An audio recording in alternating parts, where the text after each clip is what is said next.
राधे राधे महाराज जी। महाराज जी, जो भगवान का नाम नहीं लेते फिर भी अच्छे से रहते हैं, और जो भगवान का नाम लेते हैं परेशानी में रहते हैं, क्या फर्क है? कौन बोला? ये तीनों मतलब। हाँ, ऐसा देखा भी जाता है।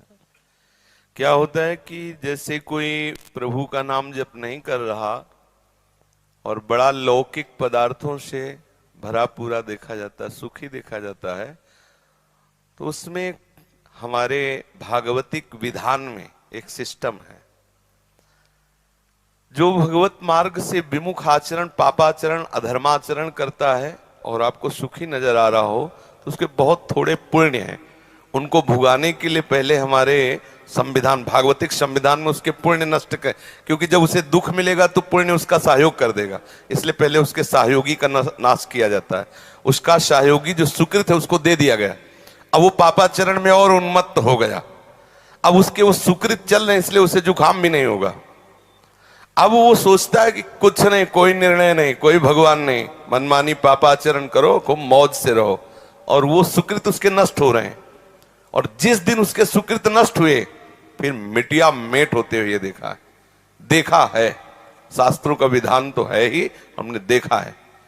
एक ठाकुर रामबली सिंह जमींदार, आसपास बंदूक लेके चलते, ऐसा बच्चापन में उनको देखा हमने।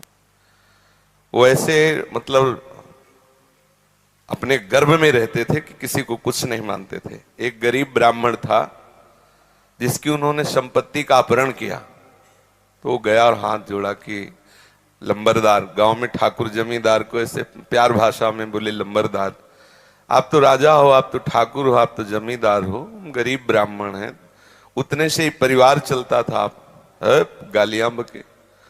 उन्होंने पैर छुआ ब्राह्मण ने ऐसे, और रो दिया और वापस आ गया। जानते हो, आज उनके कुल में कोई पानी देने वाला नहीं। कुछ ही दिनों में बड़ा लड़का भयंकर कैंसर से बीमार हुआ, मर गया।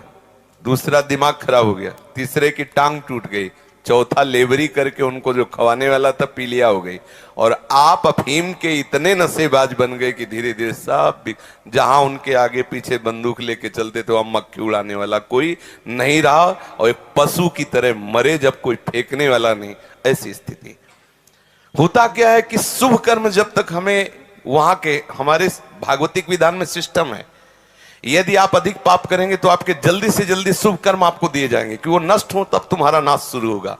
और जब आप भागवतिक कार्य करते हैं तो देख लिया गया ना कि आप संभल रहे हो, तो आपको कोई बाधा ना पहुंचा सके, इसलिए आपके जो पाप कर्म है उनको फेंक दिया गया कि उधर से खाली करो।